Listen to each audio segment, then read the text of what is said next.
Transhumanist. Transhumanist.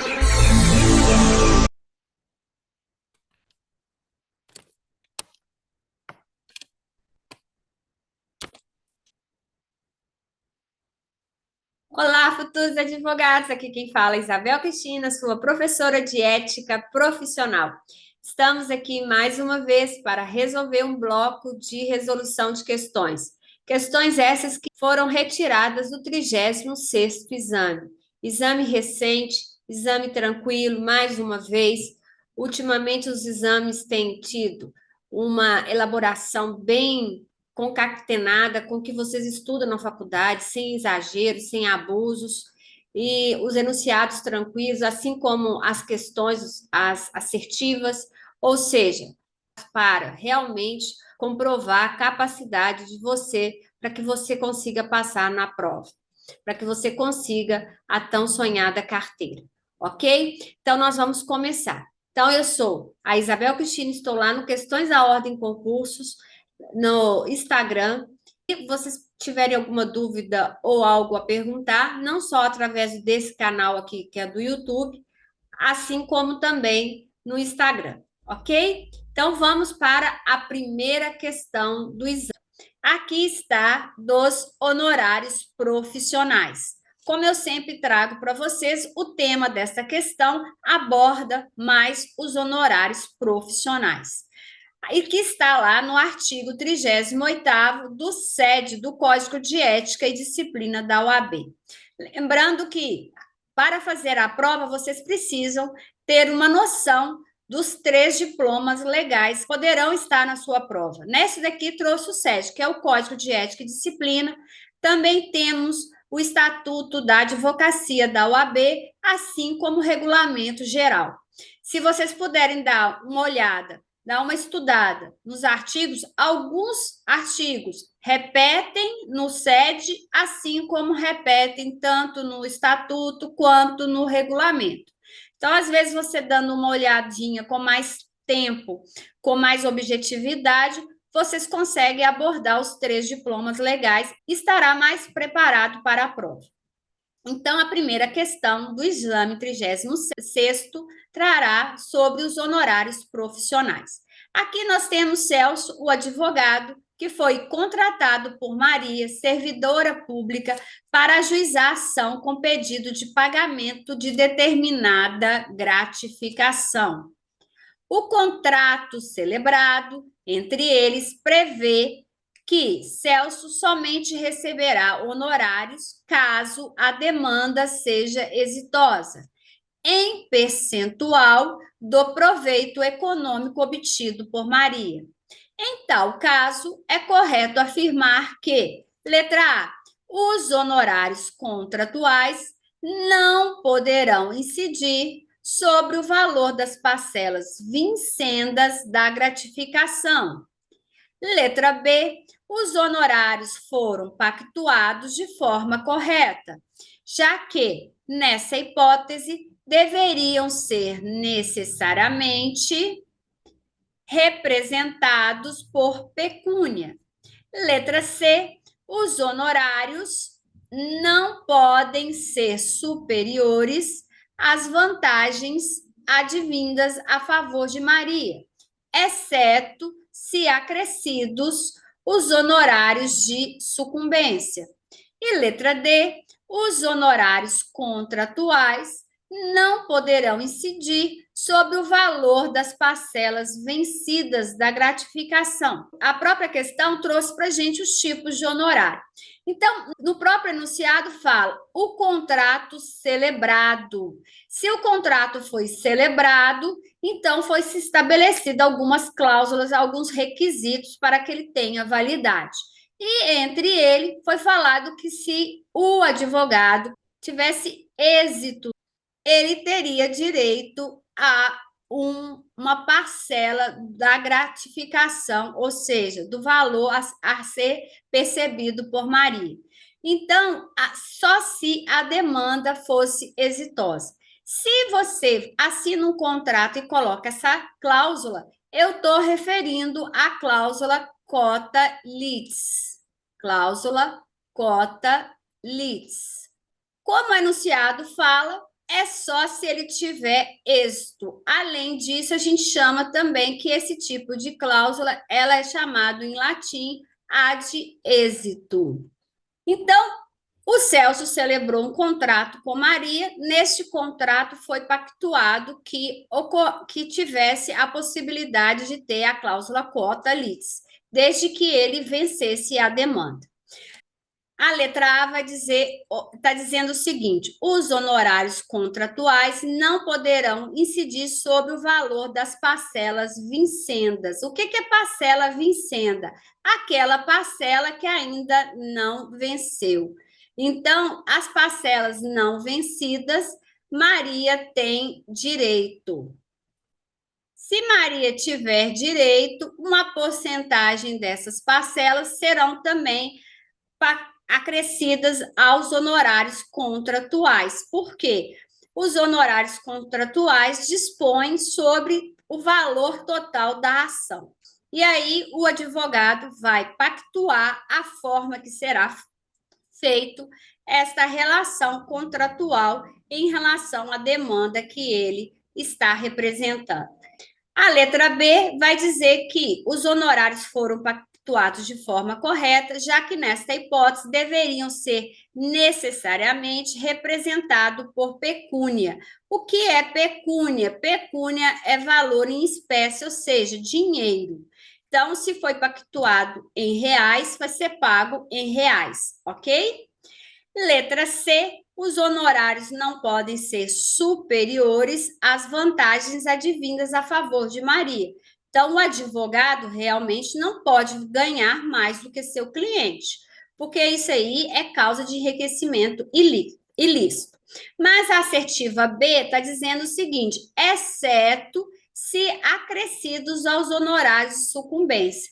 Então, se acrescidos aos honorários de sucumbência, o advogado poderá sim ganhar mais do que a Maria. E a letra D está dizendo que os honorários contratuais não poderão incidir sobre os valores das parcelas vencidas da gratificação.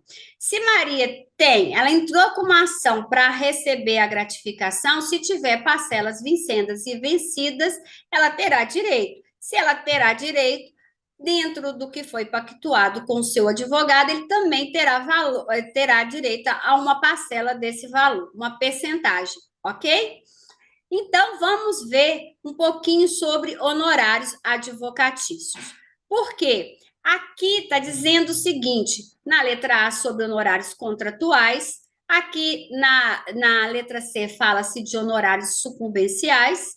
Então, é sobre isso que nós vamos falar, sobre os tipos de honorários profissionais, que aqui está no SED como profissionais, mas no Estatuto da Advocacia da OAB está como honorários advocatícios, ok?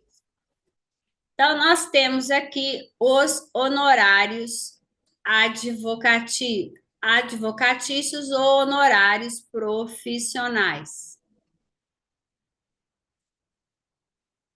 Para saber um pouquinho mais de honorários, é bom sempre vocês recorrerem ao SED, não ficar só no estatuto, porque o SED, o Código de Ética, ele traz mais tipos de honorários, ok? E ajuda vocês a entenderem um pouquinho mais sobre os honorários.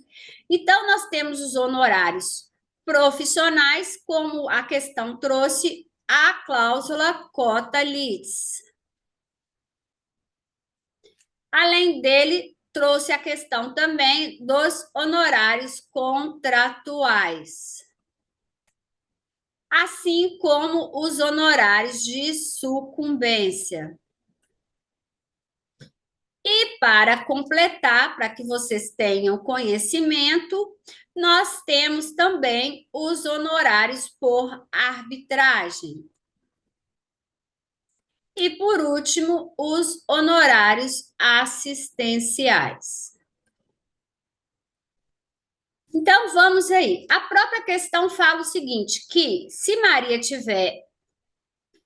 conseguiu vencer a demanda, Se o advogado tiver êxito, ele terá direito a uma parcela, uma percentagem do valor recebido por Maria. Então, a gente fala que a cláusula cota litis está relacionada ao êxito da demanda, ok? Os honorários contratuais são aqueles pactuados no início, ou seja, entre o cliente e o advogado. A gente costuma dizer o seguinte: no primeiro contato com o cliente, o advogado deve expor a questão da ação, se tem possibilidade de ganho ou não, quais são os custos, como é a forma de pagamento que o advogado pactuará com o seu cliente, se o cliente tem condição ou não de honrar com aquela obrigação. Então, tudo isso é analisado na primeira entrevista. Então, o advogado, ele conversa com o cliente, ele vai colocar as condições de pagamento e como vai ser procedido, como é que vai ser feita a demanda. Então, os honorários contratuais é aquele estabelecido em contrato. E a gente chama também de honorários convencionais. Então, vai ser aquele convencionado entre cliente e advogado. Os honorários de sucumbência, como foi colocado na questão, o de sucumbência é relativo se a parte que perdeu terá que pagar um valor ao advogado. Então, a gente chama isso de honorários de sucumbência, é um valor devido à parte vencedora. Então, quem é que paga o honorário de sucumbência? É a parte que perdeu a ação, é a parte contrária, adversa. É quem perdeu, paga um valor, um percentual à parte que venceu. E quanto que é isso? Pode estar em torno de 20% do valor da causa. Além disso, nós temos os honorários por arbitragem. Quem é que vai determinar esses honorários?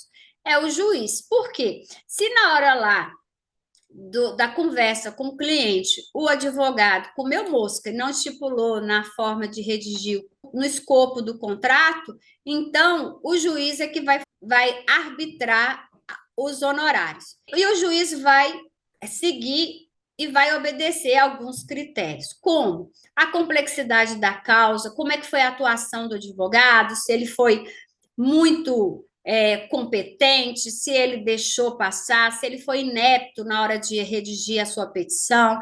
Então, o juiz vai analisar como é a atuação como foi a atuação do advogado e qual é a complexidade da causa. Além disso, vai verificar na tabela do OAB quanto que seria pago para o advogado naquela causa. Ok? Então, tudo isso é feito. O juiz não pode arbitrar abaixo da tabela da OAB, para não incidir em aviltamento da profissão do advogado que defendeu a causa. Além do juiz da causa que julgou aquela demanda, pode também recorrer à OAB. Geralmente, assim, o advogado estipula dentro do contrato um valor, como vai ser pago, e o cliente acha que ele está sendo lesado e ele recorre à OAB. Aí, neste caso, pode também o TED, o Tribunal de Ética e Disciplina, disciplinar, arbitrar qual seria o valor devido em relação aos honorários profissionais daquele advogado, ok? Então, mas, no geral, quando você deixa silente no seu contrato em relação aos honorários profissionais, o juiz é que vai arbitrar. E os honorários assistenciais, ele é pago decorrente de ações coletivas. Então, só ações coletivas é que dá direito aos honorários assistenciais. Alguns alunos acham que é a mesma coisa que advogado dativo. Não, o advogado dativo, ele está lá no fórum ou no juizado prestando um serviço momentâneo. Então, a representação dele naquela causa ela é momentânea, ela é só naquele ato. Então, o advogado dativo é diferente do advogado que tem direito aos honorários assistenciais. No caso do advogado dativo, quem vai pagar os seus honorários é o Estado. E por que que há o advogado dativo? Vamos supor que na sua comarca ou onde você mora não tem a defensoria pública. Então, o advogado dativo, nomeado pela OAB, geralmente tem uma lista, né, que a OAB divulga, e coloca o nome desses advogados que prestarão serviço à justiça. Geralmente, há pessoas que não têm advogado constituído ou que não têm condições de pagar. Então, o advogado dativo não recebe honorários assistenciais, ok? Os honorários assistenciais são pagos só em caso de ação coletiva. Ação coletiva remetida a quem? Geralmente a um grupo de pessoas, um grupo de pessoas que representam uma categoria da sociedade, como se fosse um sindicato, tá ok? E aí tem aluno que vira para mim e fala assim, ô professora, e o pro bono é um honorário? Não, pro bono não é honorário. O pro bono é uma atividade voluntária. Pro bono é um trabalho voluntário, tá ok? Não recebe nenhum, não recebe honorários neste caso. Ele vai ter direito aos honorários, se ele conseguir, né, vencer a ação, aos honorários sucumbenciais, principalmente, tá ok? Porém, ele não tem, ele ao atuar naquela ação, já sabendo que é pro bono, ele pode ter certeza que ele pode ou não receber algum honorário, tá ok? Mas é um trabalho voluntário, não é tipo de honorários profissionais. Então, a nossa questão trouxe sobre cláusula cota litis, trouxe sobre honorários contratuais e trouxe sobre honorários sucumbenciais, ok? Além disso, nós temos os honorários por arbitragem, que é o juiz que vai determinar este valor a ser pago ao advogado, e ele terá também direito ao honorário assistencial, desde que essa ação que ele promoveu seja uma ação representando um setor da sociedade ou uma ação coletiva, ok? Lembrando que honorários assistenciais não é honorários pago a advogado dativo, tá?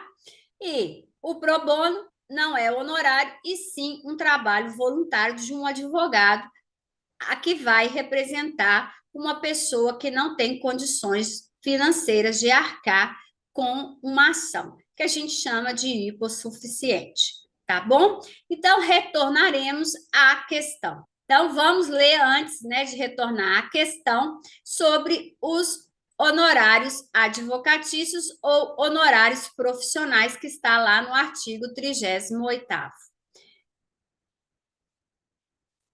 Na hipótese de adoção de cláusula cota litis, os honorários devem ser necessariamente representados por pecúnia e, quando acrescidos de honorários da sucumbência, não podem ser superiores às vantagens advindas em favor da constituinte ou do cliente. Parágrafo único. A participação do advogado em bens particulares de cliente, comprovadamente sem condições pecuniárias, só é tolerada em caráter excepcional e contratado, desde que contratada por escrito. Então, vamos aí.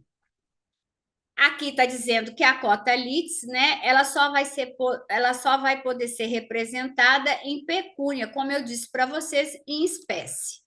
Lembrando que nessa cota litis tem que ser estabelecido de forma escrita, não pode ser de forma verbal, e quando colocado cota litis, o valor, né, acrescidos aos honorários da sucumbência, ou seja, aquele honorário que será pago pela parte que perdeu, não podem ser superiores à vantagem advindas em favor do cliente. Então, o Celso não vai poder jamais receber a mais do que a Maria numa ação, tá?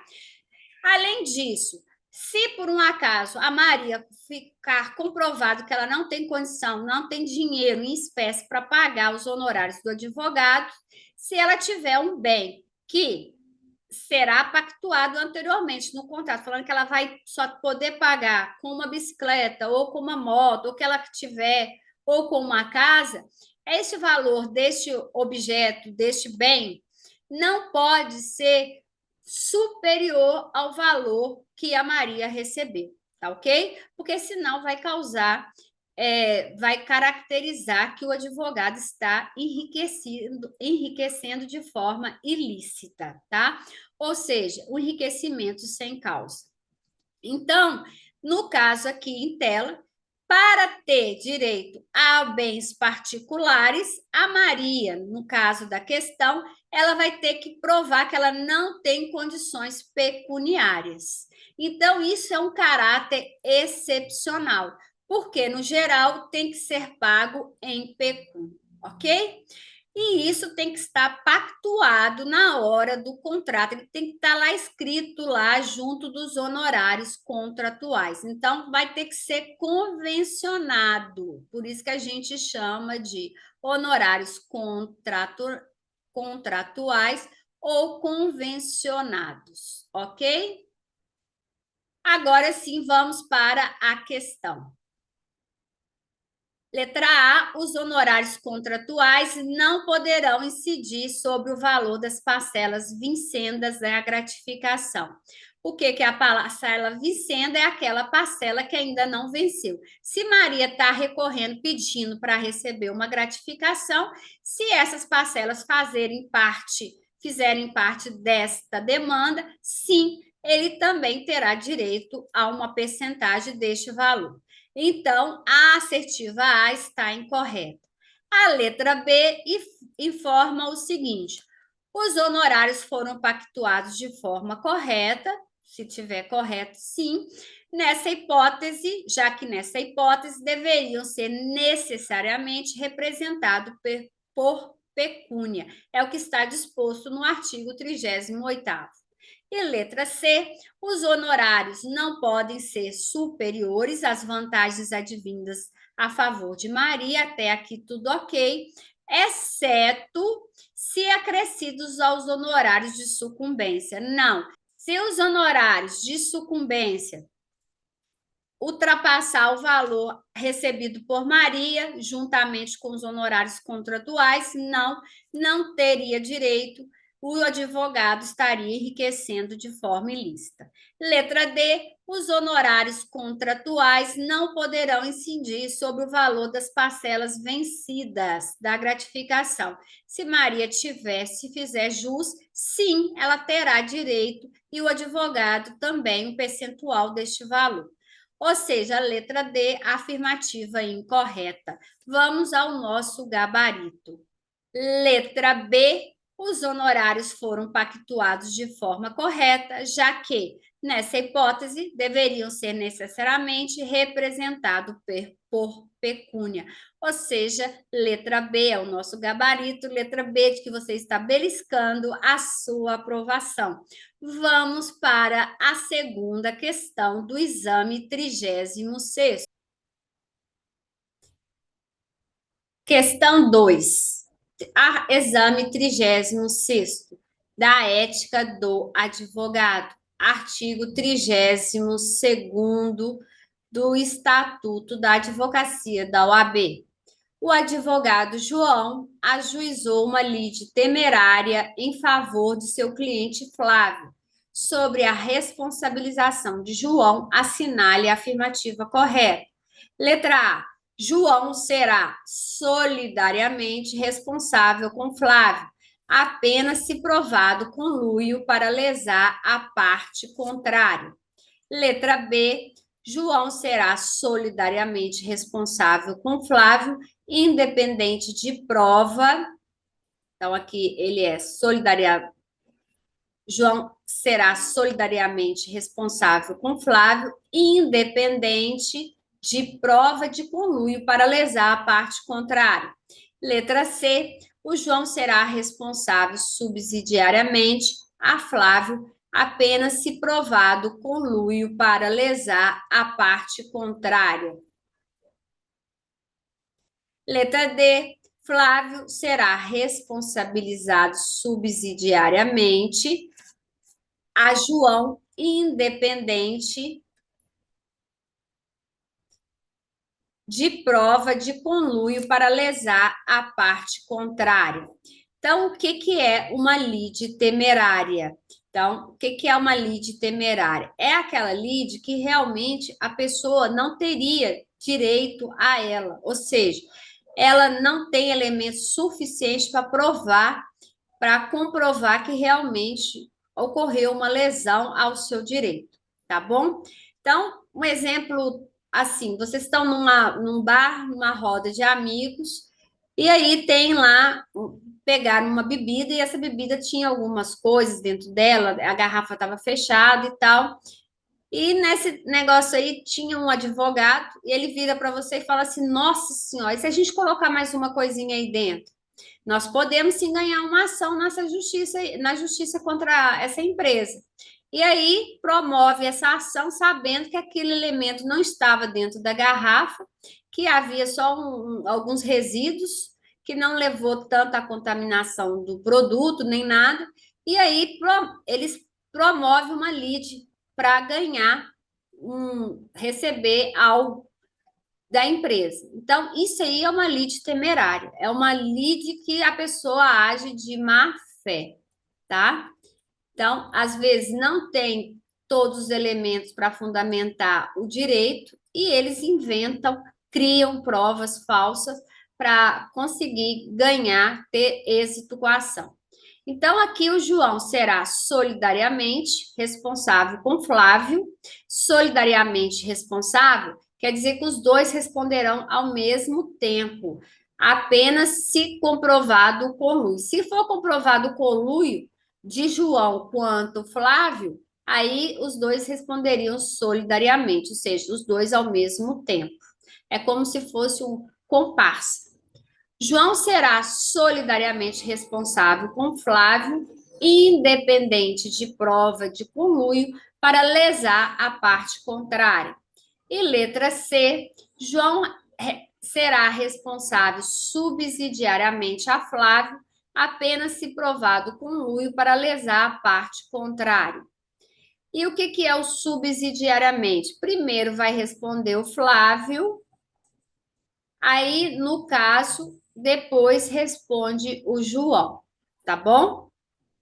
Mesmo assim, se ficar comprovado, né, que ele atuou para lesar realmente a parte contrária. E letra D, o Flávio será responsável subsidiariamente. Então, aqui de novo, primeiro vai responder o João e depois o Flávio, independentemente de prova de conluio para lesar a parte contrária. Então, nós temos aqui as responsabilidades quanto à violação da ética do advogado.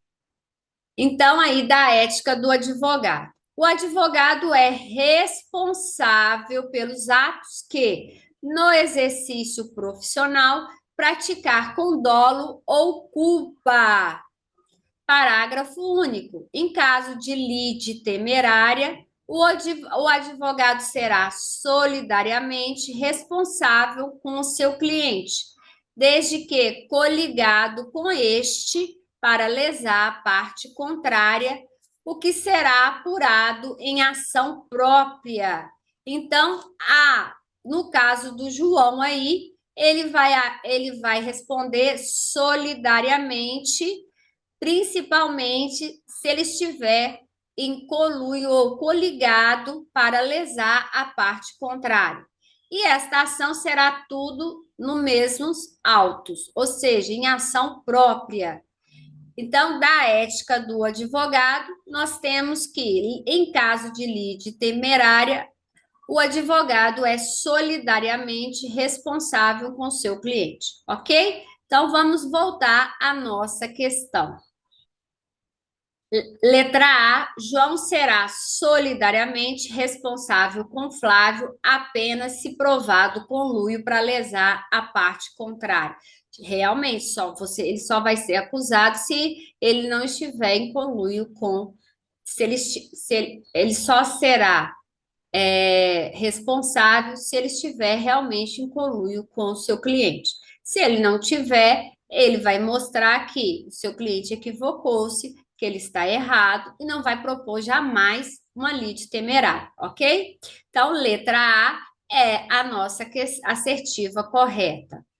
Por enquanto, vamos analisar as demais, porque a FGV geralmente coloca questões mais complementadas do que a outra em termos de informações. Então, você volta e olha que no gabarito tinha uma questão que era mais completa. Então, vamos conferir a letra B. João será solidariamente responsável com Flávio, até que tudo bem, independentemente de mostrar de prova de conluio para lesar a parte contrária. Independentemente nada, só se ficar comprovado. João será responsável subsidiariamente? Não. A responsabilidade é sempre solidária neste caso. Letra D. Então, a letra C, subsidiariamente, invalidou a assertiva. Então, a letra C está errada. Letra D, Flávio será responsabilizado subsidiariamente. Resposta incorreta, letra D também incorreta. Então, o nosso gabarito é realmente letra A. João será solidariamente responsável com Flávio apenas se provado conluio para lesar a parte contrária. Letra A. Letra A de advogado, letra A de aprovado. Vamos para a terceira questão. Temos aí da publicidade profissional. Este artigo é o 47º-A do SED. Aqui a questão traz para vocês o SED. Então, ele vai trazer sobre a publicidade profissional. No SED é a publicidade profissional. No Estatuto de Ética é da publicidade do advogado.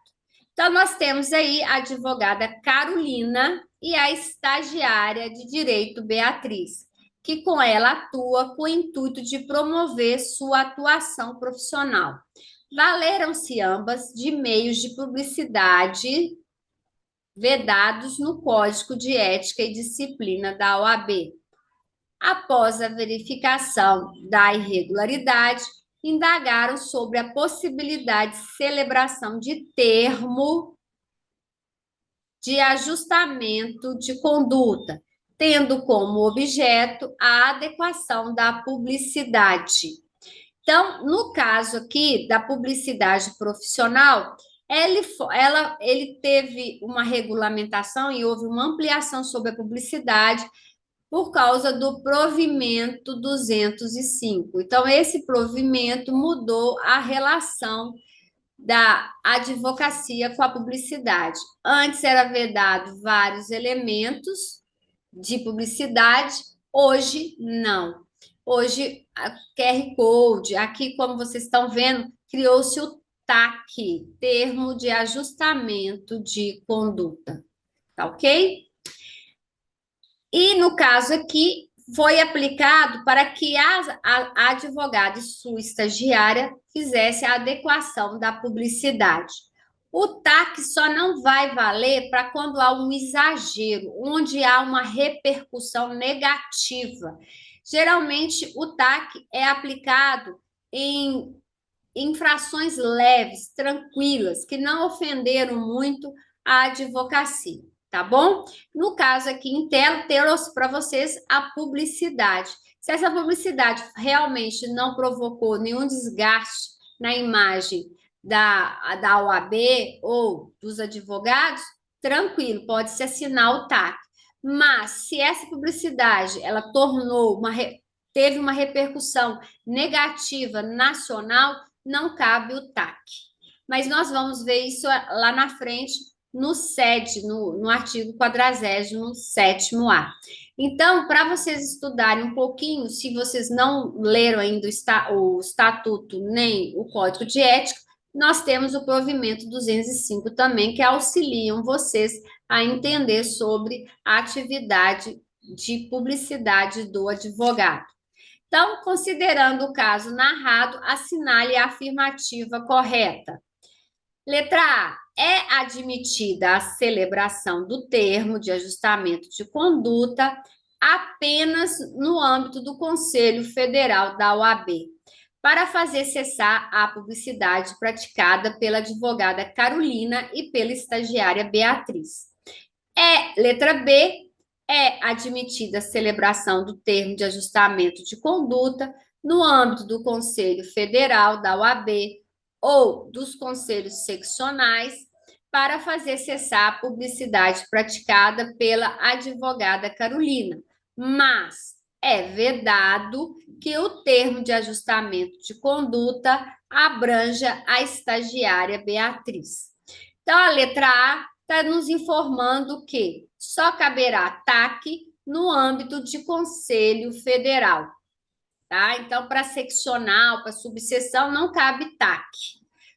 E também seria tanto para a advogada Carolina quanto para a estagiária Beatriz.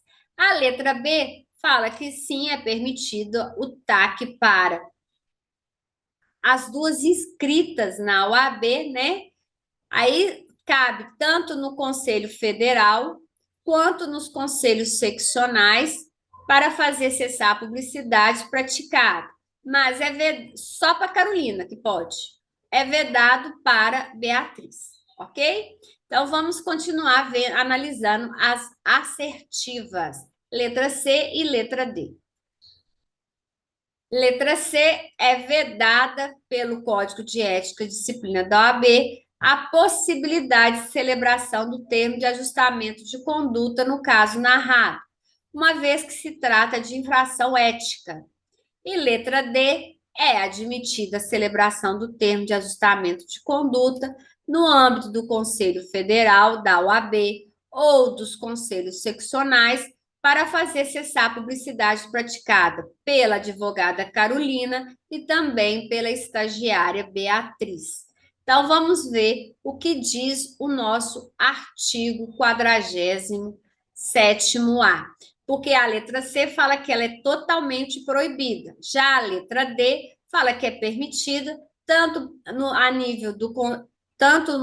âmbito do Conselho Federal quanto no Conselho Seccional, para ambas, né? Então, vamos confirmar a nossa resposta através do artigo 47º-A.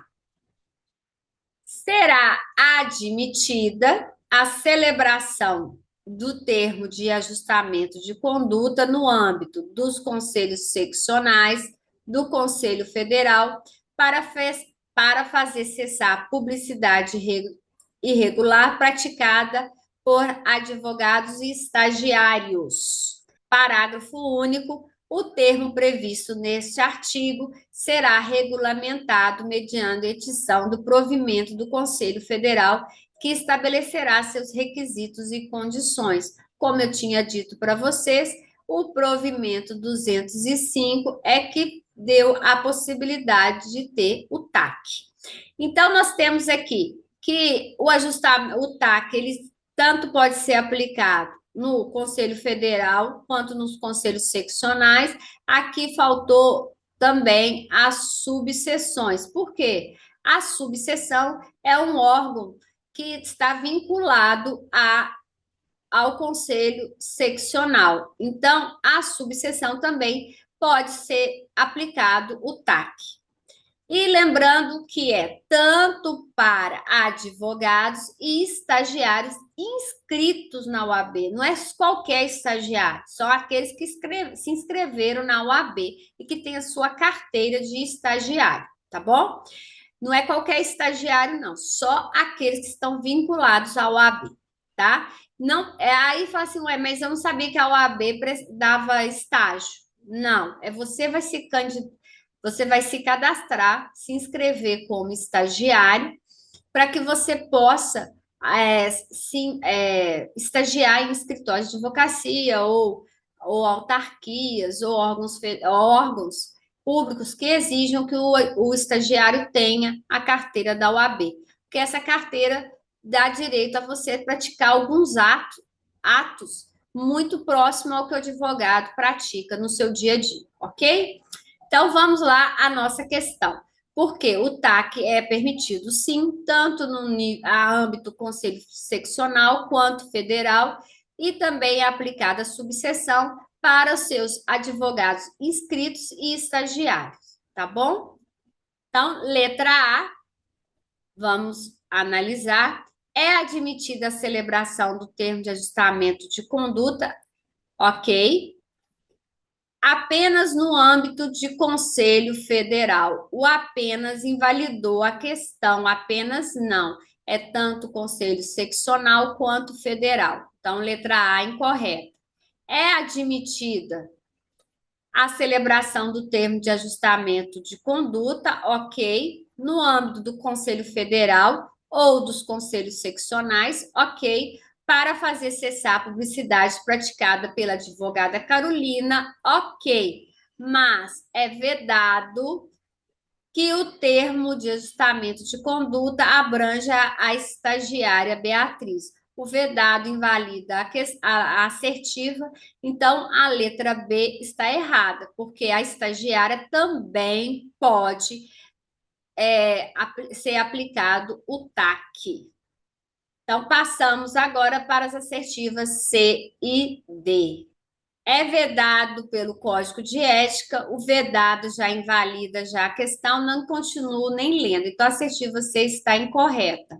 Então, nos restou realmente a letra D.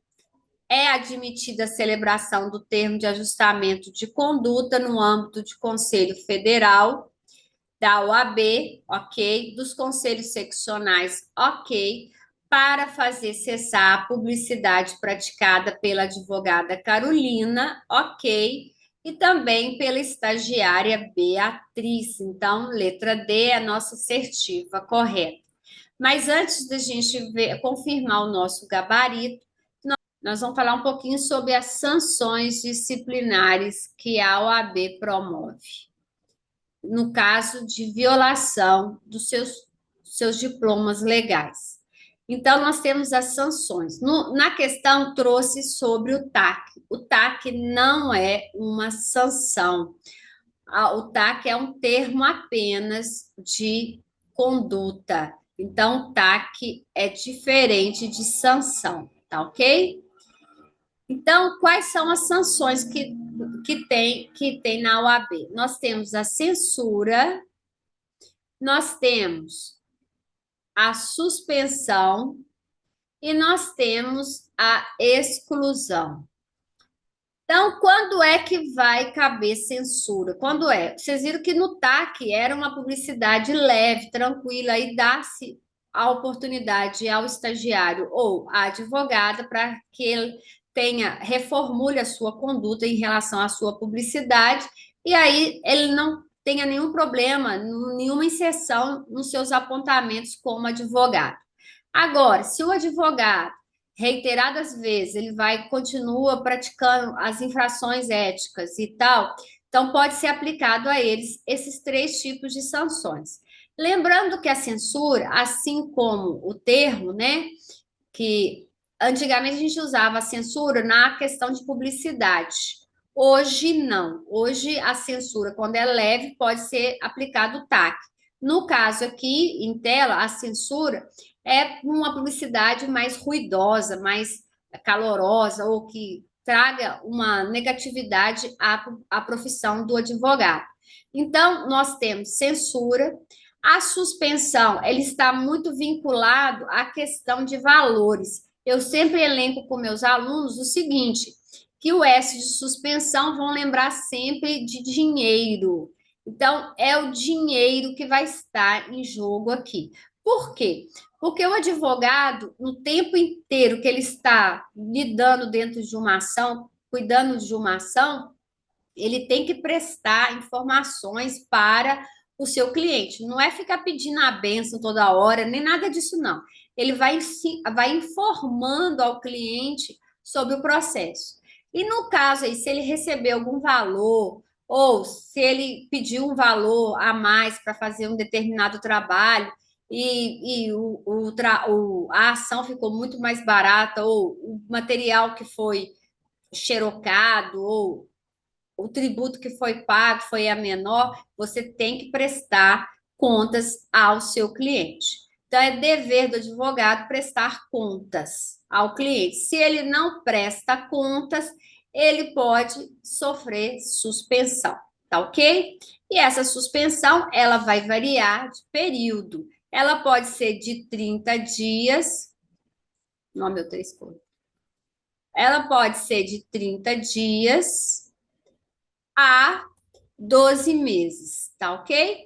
Lembrando que quando se trata de valores, ou seja, de prestação de contas, ele pode não durar tanto tempo assim, nem tanto dos 30 dias, nem 12 meses, porque a partir do momento que o advogado cumpre o dever dele, a obrigação dele, que é prestar conta ao cliente, praticamente, automaticamente, a suspensão é retirada, tá ok?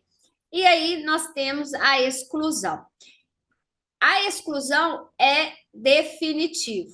Além disso que nós temos aqui, gente, nós temos também a multa, que eu não pus aqui. Então, além da exclusão, nós temos também a multa.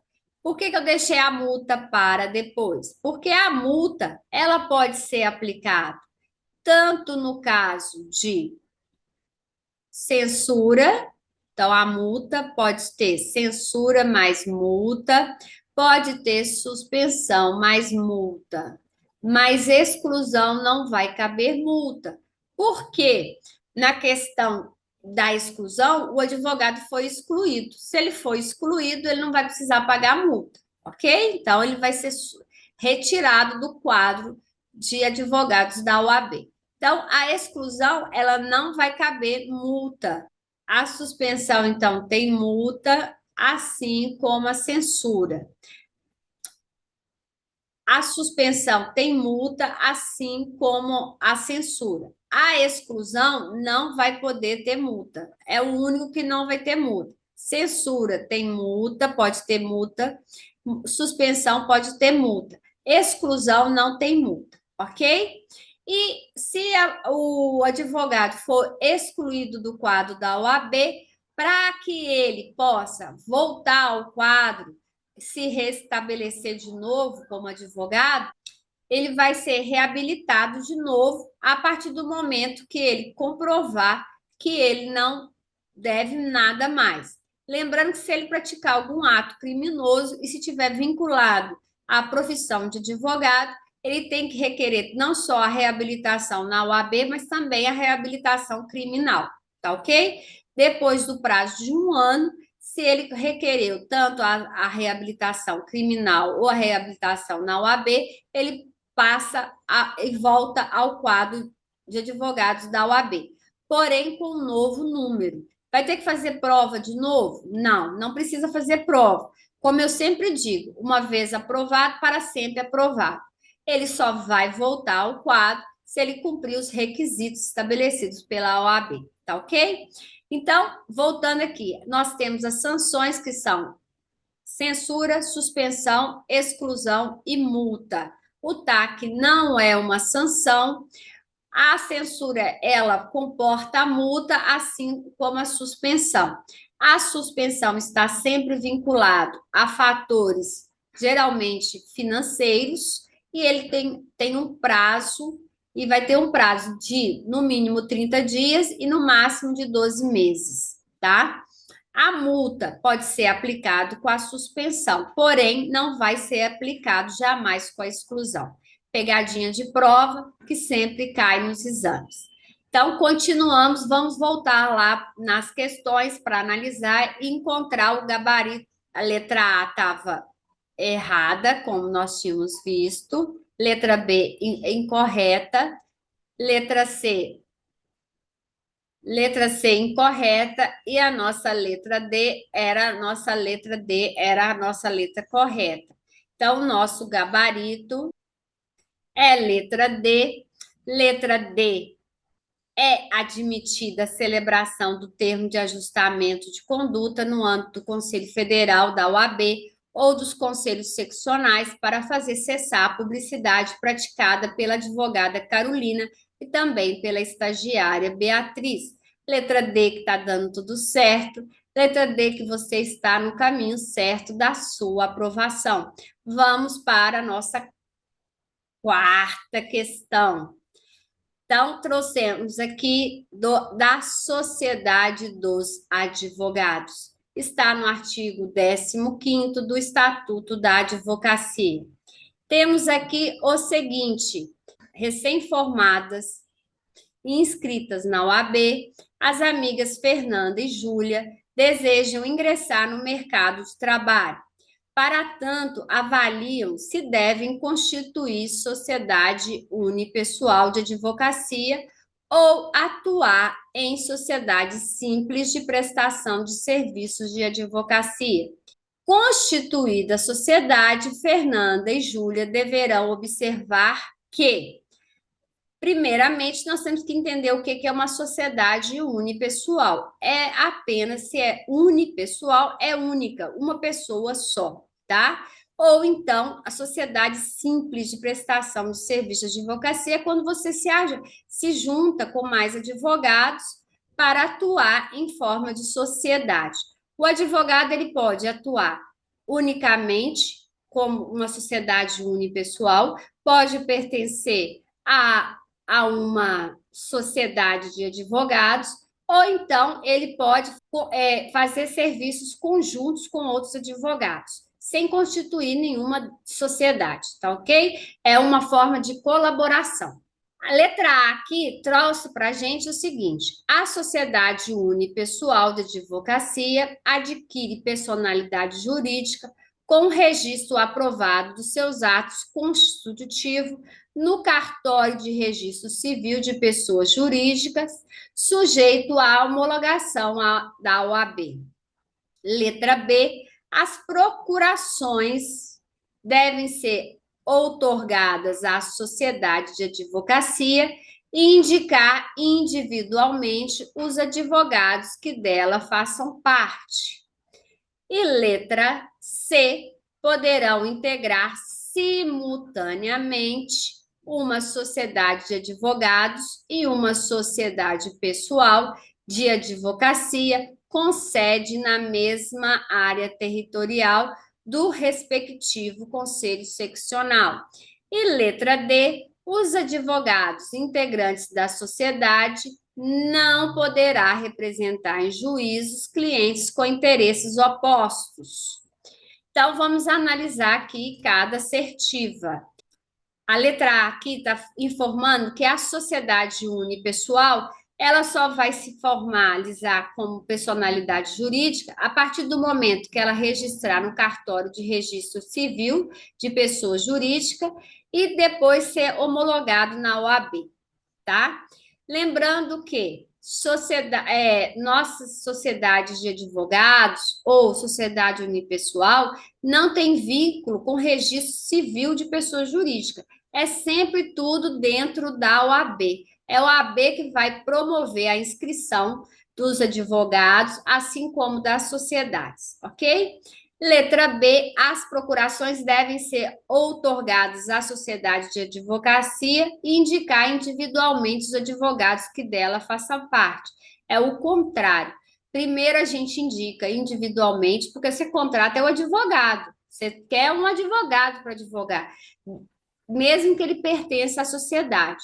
Ele primeiro ele vai fazer as procurações. Por que tem que ter procuração? Para você representar o cliente, ele tem que te dar a outorga para que você possa exercer os poderes que são necessários para defendê-los. Então, vai ser entregue uma procuração assinada individualmente para os advogados e acompanhado, outorgado depois à sociedade de advocacia. A letra D Diz que pode integrar simultaneamente tanto a sociedade de advogados e a sociedade unipessoal na mesma base territorial do conselho seccional. Não, não pode. Você pode ter uma sociedade unipessoal apenas, por exemplo, em São Paulo. Em São Paulo, eu posso ter uma unipessoal apenas, tá bom? Então, vamos supor que eu estou em São Paulo. Então, na minha seccional de São Paulo, ou eu posso ter uma sociedade unipessoal, ok? Ou uma sociedade de advogados, ou uma ou outra. Não pode ser as duas na mesma base territorial. Mas eu posso ter uma no Rio de Janeiro? Posso. Posso na mesma seccional? Não. Ou na mesma subseção? Não. Mas se for em seccionais diferentes, em áreas territoriais diferentes, pode, ok? E letra D, os advogados integrantes da sociedade não poderão representar em juízo clientes de interesses opostos. Então, os advogados integrantes da sociedade não poderão representar realmente em juízo clientes de interesses opostos. Se ele foi contratado, ele não pode ir contra o seu cliente, ok? Então, vamos ver o que diz o artigo 15º. Vamos confirmar aí.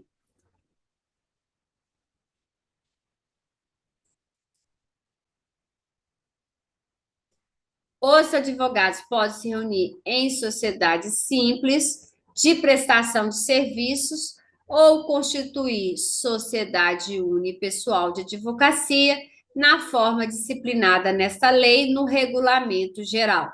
A sociedade de advogados adquire personalidade jurídica com registro aprovado dos seus atos constitutivos no Conselho Seccional da OAB, cuja base territorial tiver sede. Parágrafo 3º, as procurações devem ser outorgadas individualmente aos advogados e indicar a sociedade de que façam parte. Parágrafo 4º, nenhum advogado pode integrar mais de uma sociedade de advogados, constituir mais de uma sociedade unipessoal de advocacia ou integrar simultaneamente uma sociedade de advogados e uma sociedade unipessoal de advocacia com sede filial na mesma área territorial do respectivo conselho seccional. Então, nós conversamos aqui que pode o advogado se fundamentar através de uma sociedade simples ou de uma sociedade unipessoal. Para a sociedade se tornar uma pessoa jurídica, terá que se inscrever lá no Conselho Seccional da OAB, cuja base territorial tiver sede. Então, aonde eu vou instalar o meu escritório de advogados, de advocacia, é onde eu vou fazer a inscrição, naquela seccional. E os advogados que fazem parte da sociedade, quando representar uma ação, as outorgas, ou seja, as procurações deverão ser individualmente protocolar, serão individualmente para os advogados e indicar a qual sociedade que esses advogados fazem parte. E o parágrafo 4º é vedado, gente, é proibido. Ninguém pode integrar na mesma base territorial nem uma sociedade de advogados, nem uma sociedade unipessoal, tá ok? Então, voltamos lá na questão para descobrir a assertiva correta. A sociedade unipessoal adquire personalidade jurídica com registro aprovado de seus atos constitutivos no cartório de registro civil? Não. É só na OAB, tá? Desde que seja aprovado. Então, letra A está incorreta. As procurações devem ser outorgadas à sociedade de advocacia? Não. Tem que ser outorgados individualmente aos advogados primeiro. Então, incorreto. Letra C. Poderão integrar simultaneamente uma sociedade de advogados e uma sociedade unipessoal? Não poderão. Errado, letra C também. E letra D. Os advogados integrantes da sociedade não poderão representar em juízo clientes de interesses opostos. Então, letra D é a nossa assertiva correta. Vamos conferir o nosso gabarito. Então, nosso gabarito é letra D. Realmente, os advogados integrantes da sociedade não poderão representar em juízo clientes de interesses opostos. Letra D que está dando certo. Vamos continuar analisando a quinta questão. Aqui trouxemos da receita, tema pouquíssimo cobrado nos exames. É geralmente da receita. Porém, aqui tem uma peculiaridade. Por quê? Está falando de conselho seccional. Dificuldade. Então, como é que é o procedimento do conselho seccional diante da receita, tá? Ou da dificuldade financeira. Aqui da receita está no regulamento geral do Estatuto da Advocacia. Está lá no artigo 56º, no parágrafo 5º. Então, temos aqui, o Conselho Seccional X da OAB encontra-se em dificuldades financeiras. Assim, o Conselho Seccional Y pretende socorrê-lo a fim de preservar a atuação daquele nas defesas do direito e dos direitos e prerrogativas dos advogados, por meio da transferência de certos valores em dinheiro e bens móveis, como computadores e impressoras. Então, um conselho seccional está com dificuldade, o outro quer ajudar. Ele vai transferir não só valores em pecúnia, assim como bens. Ou seja, que tipos de bens? Computadores e impressoras que fazem parte do patrimônio da seccional Y. Então, letra A, é vedada a transferência dos bens móveis e dos recursos em dinheiro do Conselho Y para o Conselho X. Letra B, a transferência dos bens móveis e dos recursos em dinheiro é permitida mediante a autorização do Conselho Federal da OAB. Letra C, a transferência dos bens móveis e dos recursos em dinheiro é permitida, mediante aprovação por ambos os conselhos seccionais. E letra D, a transferência dos bens móveis é permitida, mediante autorização do Conselho Federal, da OAB, e a dos recursos em dinheiro é vedada. Então, é proibido transferir dinheiro. Então, vamos ver o que diz o artigo 56º, no seu parágrafo 5º. Qualquer transferência de bens ou recursos de um conselho seccional a outro depende de autorização do Conselho Federal. Então, só vai haver transferência de bens ou de dinheiro, que seja de pecúnia, se o Conselho Federal assim o permitir, ok? Então, voltamos para a análise das assertivas. É vedada a transferência de bens imóveis? Não, é permitida, desde que o Conselho Federal autorize. A transferência dos bens imóveis e dos recursos em dinheiro é permitida mediante autorização do Conselho Federal da OAB. Por enquanto, a nossa assertiva B é a mais correta. Vamos continuar na letra C. A transferência dos bens móveis e dos recursos em dinheiro é permitida, ok, mediante aprovação de ambos os conselhos seccionais. Não, depende do Conselho Federal. Existe uma hierarquia. Conselho seccional, todos os conselhos seccionais, subseções, existe a hierarquia. Subseção está ligada ao conselho seccional e o conselho seccional está vinculado ao Conselho Federal. Então, é uma hierarquia, federal primeiro, seccional depois, subseções depois, tá bom? Letra D, a transferência dos bens móveis é permitida, até aqui tudo ok, mediante autorização do Conselho Federal, ok, e dos recursos em dinheiro é vedada. Não, não é vedado, é permitido. O recurso pode ser transferido, letra D também está incorreta. Então, vamos conferir o nosso gabarito. Letra B, a transferência dos bens e dos recursos em dinheiro é permitida mediante autorização do Conselho Federal. Então, nossa resposta é letra B de beliscão na sua aprovação. Vamos continuar analisando a questão sexta do 36º exame. Aqui trouxemos, anteriormente era sobre o conselho, sobre a receita do conselho seccional, mais uma vez falando de conselho seccional. É um tema que todo candidato não gosta muito, não. Eles gostam mais dos direitos. Neste exame não caiu nada de direitos do advogado. Claro, caiu sobre ética do advogado, mas caiu muito sobre sobre o órgão, sobre as atividades afins dos órgãos. Então, é bom para o próximo exame você ficar atenta e conseguir fazer uma análise melhor sobre esse tema, que é um tema tranquilo, é só fazer a análise, pensar de forma hierárquica. Vamos aí. Do Conselho Seccional está no artigo 58º, inciso 3º do Estatuto da Advocacia da OAB.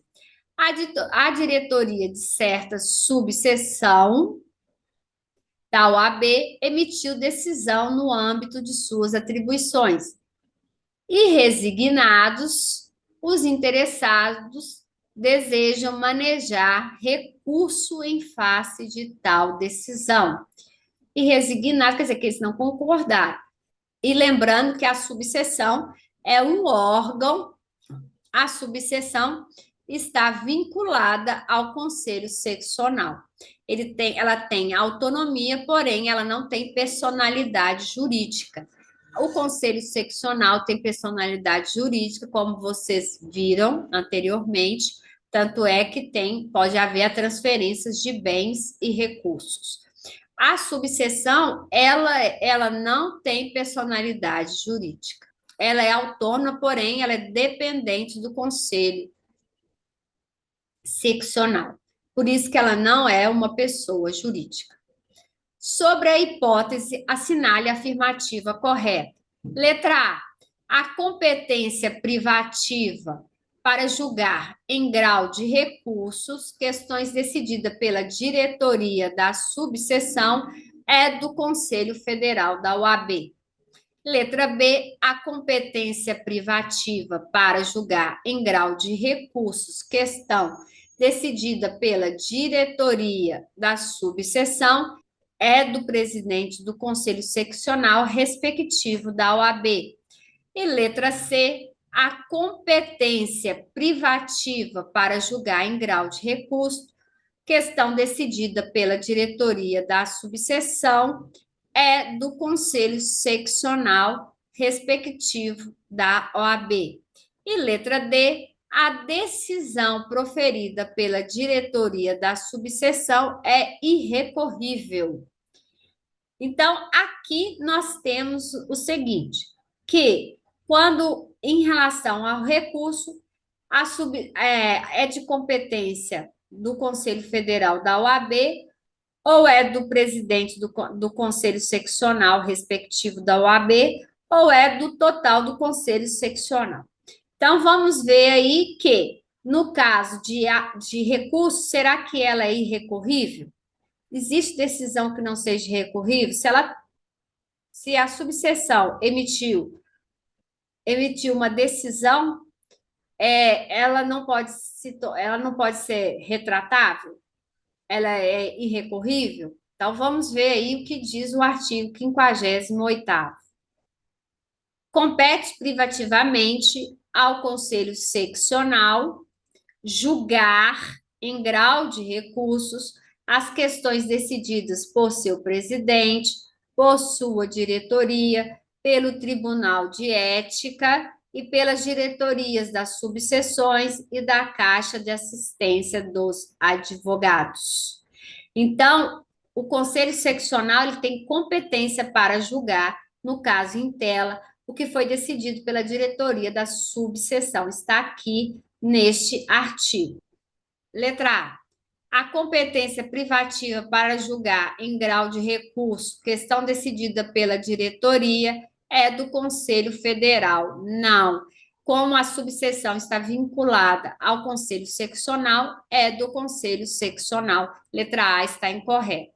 A competência privativa para julgar em grau de recurso questões decididas pela diretoria da subseção é do presidente do Conselho Seccional. Não é só do presidente, é do conselho em si. Letra B também está incorreta. Letra C, a competência privativa para julgar em grau de recurso questões decididas pela diretoria da subseção é do conselho seccional respectivo da OAB. Então, a nossa assertiva é a letra C. Letra D, a decisão proferida pela diretoria da subseção é irrecorrível. Não, a decisão ela não é irrecorrível. Então, a letra D está incorreta. Então, vamos conferir o nosso gabarito. Então, gabarito, letra C, a competência privativa para julgar em grau de recursos, questão decidida pela diretoria da subseção é do Conselho Seccional respectivo da OAB. Então, letra C que você está no caminho certo, o caminho da sua aprovação. Vamos para a sétima e penúltima questão. Aqui na sétima questão, o tema desta questão é do advogado empregado, que está lá no artigo 21º do Estatuto da Advocacia. Idelgardo dos Santos, advogado, é contratado em regime de dedicação exclusiva como empregado da Sociedade XPTO Advogados Associados. Em tal condição, Idelgrado atuou no patrocínio dos interesses do cliente da sociedade de advogados. Então, atuou no patrocínio dos interesses de cliente da sociedade de advogados, e não da sociedade, que se sagrou vencedor em demanda judicial. Idelgardo, diante dessa situação, tem dúvidas a respeito do destino dos honorários de sucumbência, que perceberá a serem pagos pela parte vencida na demanda judicial. Já falamos lá anteriormente, em uma dessas questões, sobre honorários de sucumbência. Então, os honorários realmente são pagos pela parte vencida da demanda judicial. Ou seja, quem vai receber os honorários de sucumbência é quem ganhou. Então, a letra A diz o seguinte: serão devidos à sociedade empregadora. Então, não vai caber ao Idelgardo, vai caber à sociedade que está vinculado. Letra B, constitui direito pessoal do advogado, então pertence a ele. Letra C, serão devidas à sociedade empregadora, podendo ser partilhados com o advogado empregado, caso estabelecido em acordo coletivo ou convenção coletiva.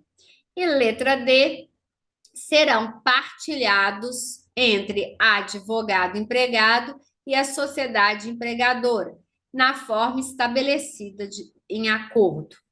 Então, o Idelgardo é um advogado que foi contratado pelo regime da CLT. Então, ele tem um vínculo empregatício com essa empresa. No caso em tela aqui, como é pactuado a questão dos honorários sucumbenciais?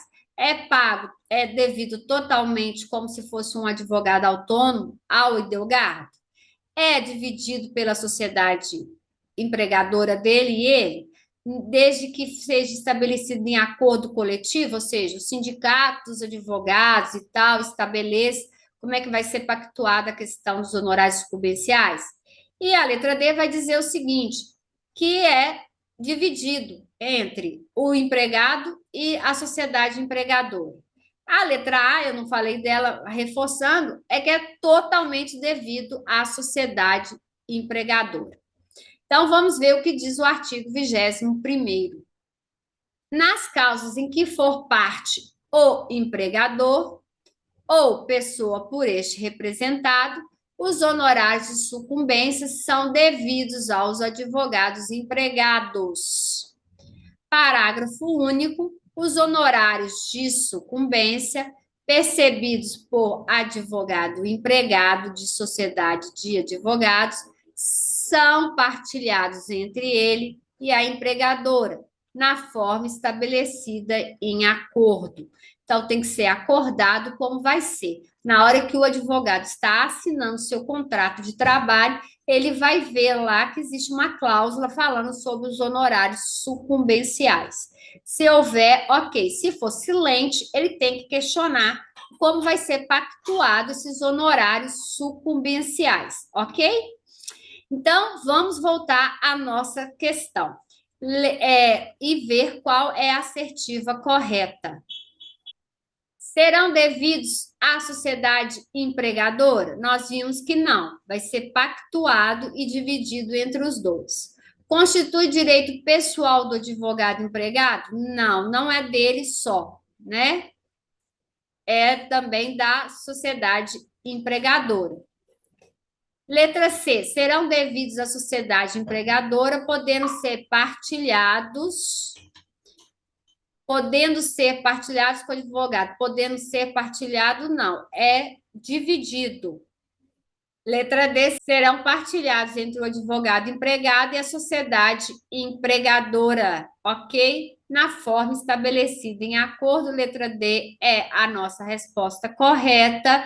Então, vamos ao gabarito. Letra D, realmente serão partilhados entre advogados empregados e sociedade empregadora na forma estabelecida em acordo. Então, letra D que está dando certo. Passamos para próxima questão, que é a nossa última questão.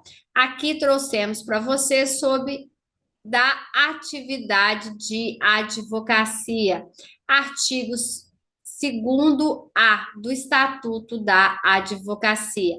Artigo também que foi acrescido pela Lei 14.300 Lei 14.365 de 2022, ok? Esta lei, ela fez uma modificação, transformou bem o Estatuto da Advocacia. Tendo oportunidade de lê-la, leiam. Então, a Lei 14.365 de 2022 atualizou o Estatuto da Advocacia. Vamos ver aí o que diz sobre a 8ª questão. O advogado Francisco, acadêmico respeitado no universo jurídico, por solicitação do presidente da Comissão de Constituição e Justiça da Câmara dos Deputados, realizou estudos e sugestões para alteração de determinado diploma legal. Sobre a atividade realizada por Francisco Campos, assinale a afirmativa correta. Letra A contribuição de Francisco dá-se como qualquer cidadão, não se configurando atividade da advocacia, dentre as elencadas no Estatuto da Advocacia. Letra B é vedada ao advogado a atividade mencionada junto ao Poder Legislativo. E letra C, a referida contribuição de Francisco é autorizada apenas se Francisco for titular de mandato eletivo, hipótese em que, no que se refere ao exercício da advocacia, ele está impedido. E letra D, enquanto advogado, é legítimo a Francisco contribuir com a elaboração de normas jurídicas no âmbito dos poderes da República. Então, o que traz? O Francisco Campos foi convidado para elaborar, fazer alteração num diploma legal, numa lei. E essa atividade dele só poderia ser exercida para alguém que está dentro do cargo eletivo, ou seja, que pertence à Câmara dos Deputados? Ou, mesmo sendo advogado, ele pode fazer essas incursões legislativas. Além disso, para elaborar normas jurídicas, ele fica impedido. Geralmente, as normas jurídicas que regem o país têm sempre o acompanhamento dos advogados ou então da OAB. Então, faz parte para a elaboração de leis ter junto não só os deputados, assim como juristas e pessoas que atuam na área jurídica, tá ok?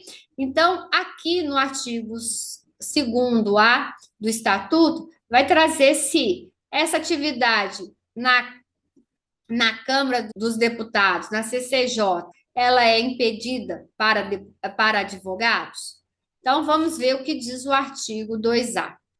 No processo administrativo, o advogado contribui com a postulação de decisão favorável ao seu constituinte e os seus atos constituem munus público. Ou seja, no processo administrativo, legislativo, o advogado pode postular, sim, pode decidir, pode ajudar o constituinte, ou seja, quem vai fazer a lei. Então, não é vedado.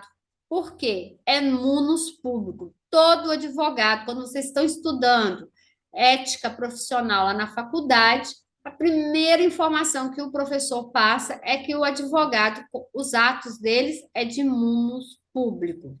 Todo servidor público pode estar ou não vinculado ao órgão público, ele produz munus públicos, ok? Então, vamos aí à análise das assertivas. Letra A contribuição de Francisco dá-se como a de qualquer cidadão, não se configurando a atividade da advocacia dentro dos elencados do Estatuto da Advocacia.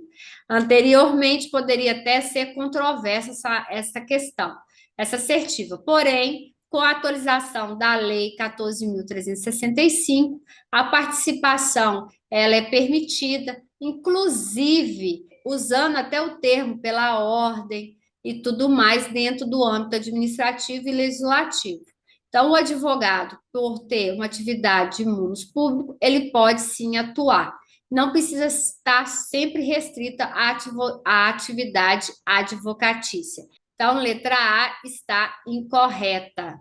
Letra B, é vedada ao advogado a atividade mencionada. Não, não é vedada, a palavra vedada invalida a letra B. Letra C, a referida contribuição de Francisco é autorizada apenas se Francisco for titular de cargo eletivo. Não, só se ele for um deputado. Não, mesmo não sendo deputado, ele pode participar de um diploma legal, elaborar e contribuir, já que é uma comissão de Constituição e Justiça, tá? CCJ. Então, letra C está incorreta. E letra D, enquanto o advogado é legítimo a Francisco contribuir com a elaboração de normas jurídicas, ok, no âmbito dos poderes da República, ok, letra D é a nossa assertiva correta. Esta questão aí está sendo atualizada pela Lei 14.365. Então, leia, confira.